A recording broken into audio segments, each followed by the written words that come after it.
Hey everyone, sorry I'm a little bit late today. I was having some technical difficulties. So hopefully I'm connected now and the internet's back working and we are rebooted.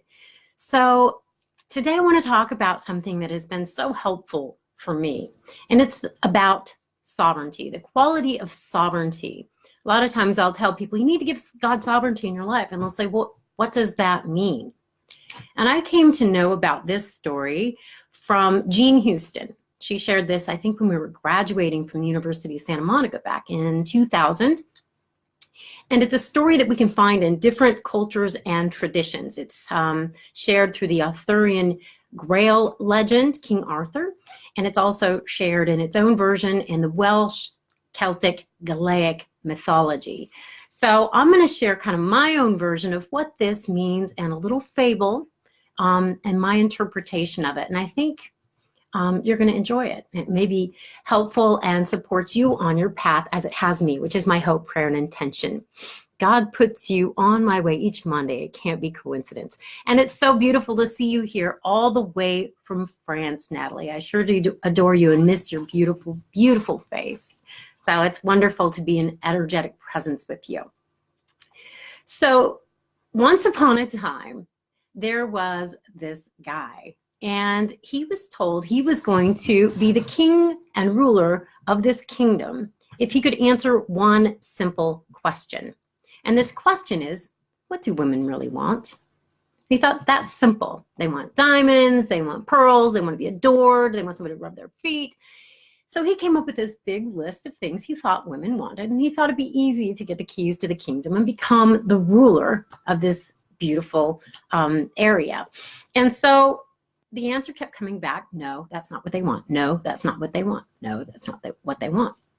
So he was told by somebody there was an old crone up in the forest that knew the answer to any question, and she would certainly be able to help him answer this question.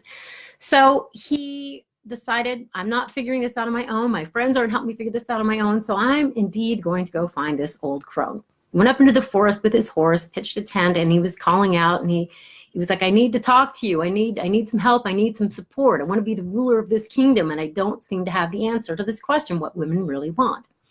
So he heard some rustling, and eventually this woman answered him. She goes, you want the answer to the question, huh? And he goes, yes, I do. She stepped out of the shadows, and he saw the ugliest woman he'd ever seen in his entire life. She had a wart on her nose, hair was growing out of it, she smelled kind of bad. He was a little afraid, but he really wanted the answer to the question. And she goes, I do indeed know the answer to the question, what women really want. But if I get this correct and you go back and you become the ruler of this kingdom because of this answer, you need to come back and propose to me and make me your queen. And he's like, ooh, that's kind of scary. But okay, I'm going to hopefully find the answer and not have to give her answer, but I'll have it in my back pocket. So she said, what women really want is sovereignty. He goes, huh, okay, thanks. And he left. He goes back and he's sitting with the round table, the wise people from the round table, and he's going through few more answers about what women really want, and the answer is still no, no, no, no, no. Finally, he runs out, and they said, okay, I guess you don't get to be the ruler of the kingdom. He goes, okay, I have one answer left. And they said, what is it? He said, what women really want is sovereignty. And there was a moment of silence, and they said, you indeed are our new king. That is indeed what women really want. So he was excited, but then he remembered his promise to this old crone. So he goes back to the forest and he yells out for her, and she comes out from the shadows, and he goes, you know what? You were right. What women really want is sovereignty. And she goes, yes, that is what they want. And she goes, I'm so excited. I'm going to get ready for my wedding day now. And she goes, but you have a decision to make. You have a choice. And he goes, okay, what's that? She goes, hold on, I'll be right back. So she leaves and she comes back. And what he sees is the most beautiful woman he's ever seen in his entire life. Very fit, shapely figure, long, healthy hair, big, beautiful eyes. He's like, who are you? She goes, I'm the same woman. And now your choice is, I get to look like this when we're in public, for our wedding ceremony, when people see us together, or I can look like this when we're alone in our bedchambers. And I will look like the old crone when we're out in public. So do you want me to be beautiful in public or beautiful in private? Do you want me to be the old crone in public, or do you want me to be the old crone in private? He's like, wow, this is a choice. Oh my. He's going through the different scenarios in his mind, and he's like kind of like freaking out, and he's kind of getting sick. And finally, he just goes, you know what? What's best for you? You decide. And then the birds sing, music comes down from the heavens, rainbows show up, and she goes, because you have given me sovereignty, I will look like this all the time. So they go back and they have their wedding ceremony, and they live happily ever after. So the way I like to use this story in my life, the way I interpret this story, how I believe this can be so powerful in our reality, is to give God sovereignty in our lives. We can have our preference, we can have our opinion, we can think we know what we want and what's best for us.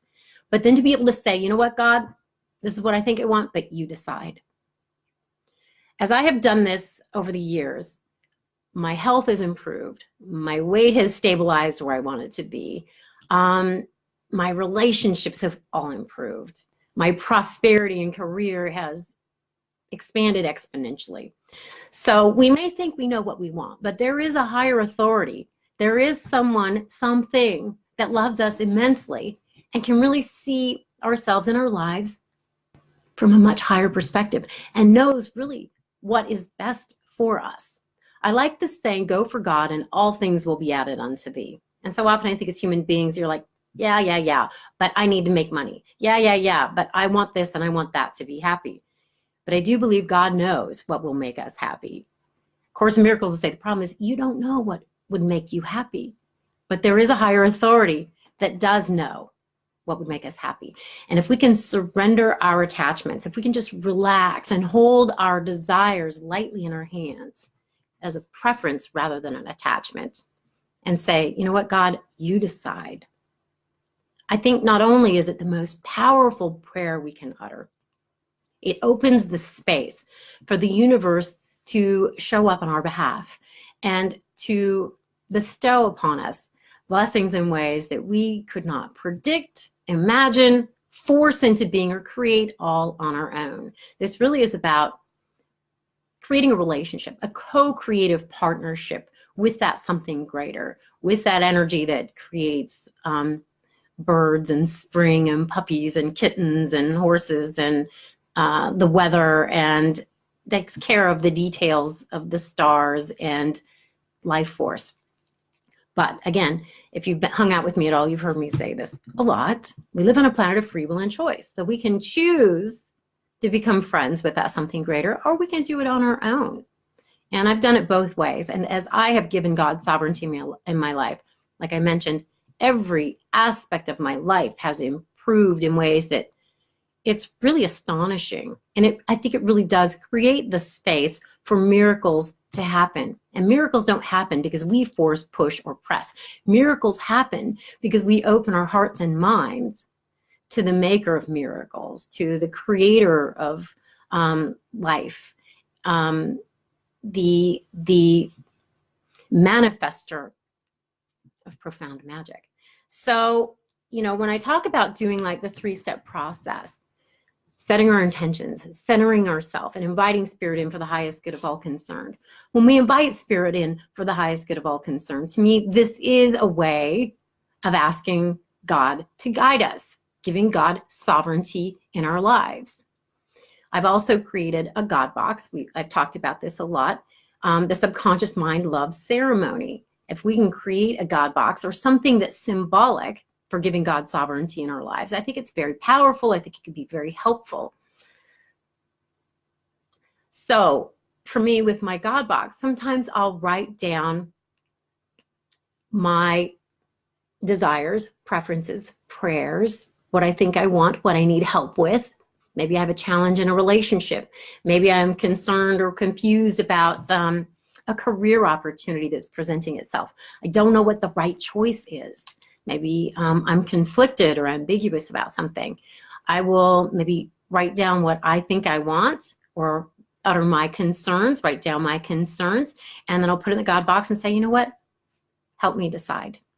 Please open the doors you would have me walk through for my highest good and the highest good of all concerned, with clarity, peace, grace, and ease.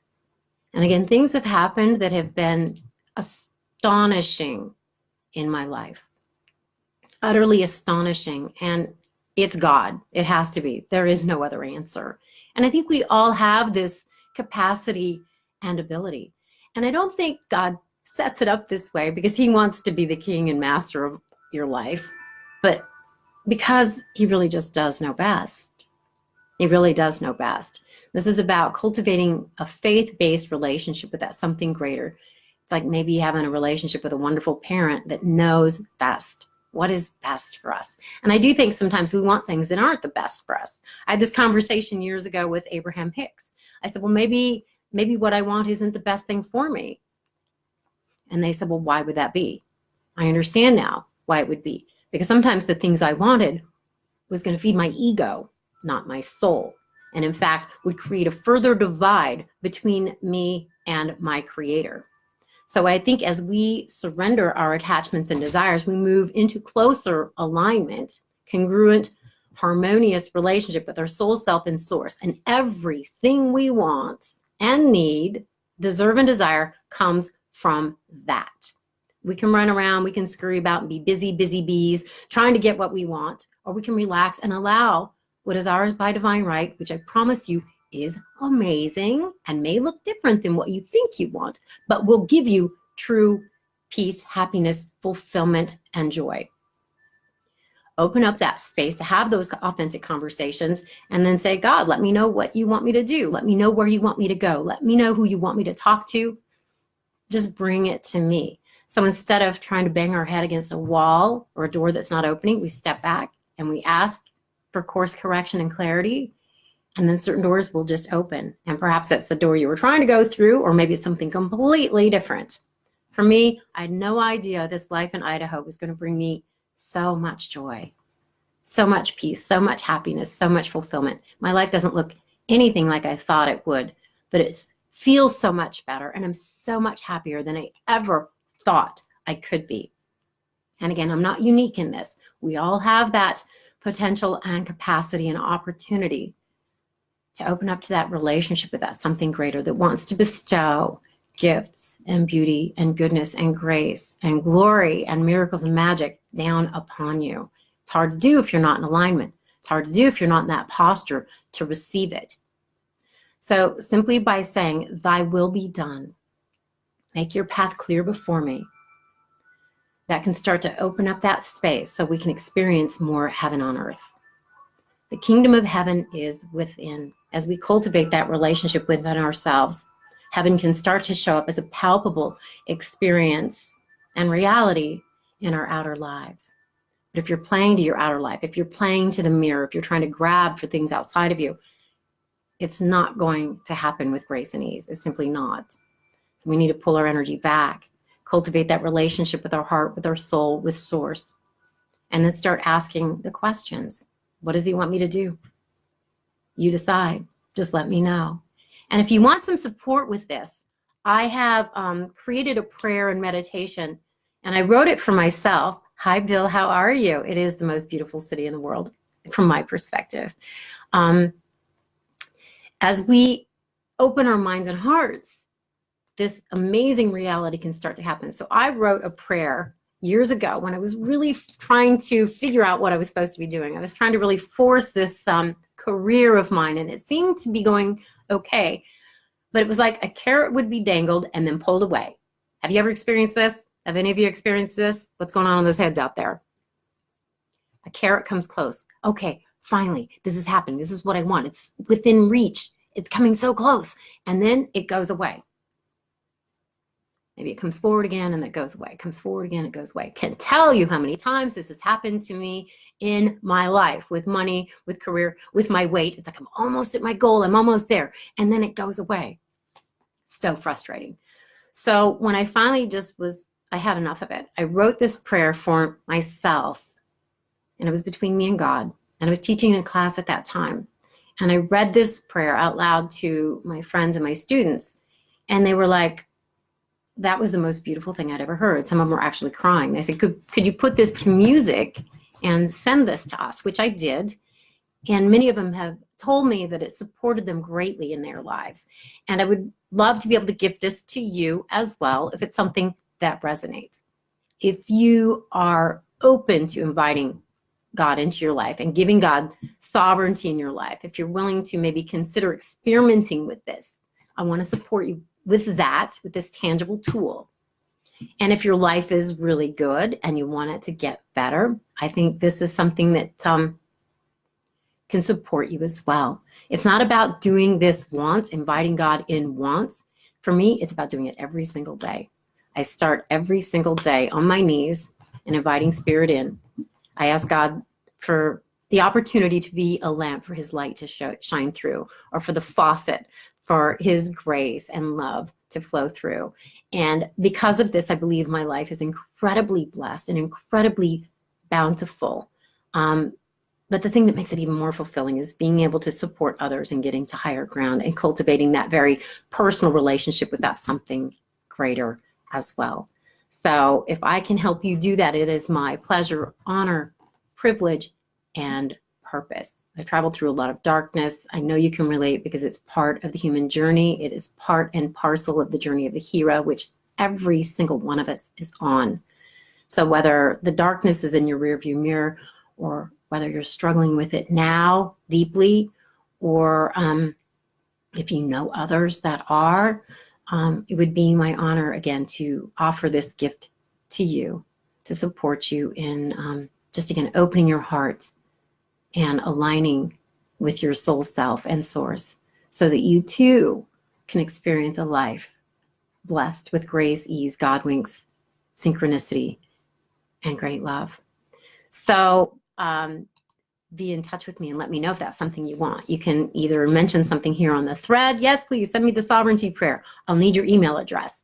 Or you can just private message me on Facebook, or you can email me at tammybphd@gmail.com. And I will be very, very, very happy and honored to send that right over to you. It's a beautiful way to start or end your day. And again, I think can open you to experiencing more grace and God winks and guidance in your own life. And if that's what you want, I want it for you, because you are truly an exquisite and important expression of the divine. You are the child in whom God is well pleased. And as you can relax and know this, as you can start to open to that relationship with that something greater, you can be guided in ways that maybe are surprising, unexpected, but also filled with miracles and joy and grace and beauty and bounty and great love. So please be in touch. And again, I'm happy to share this with you, and I'm happy to spend time with you.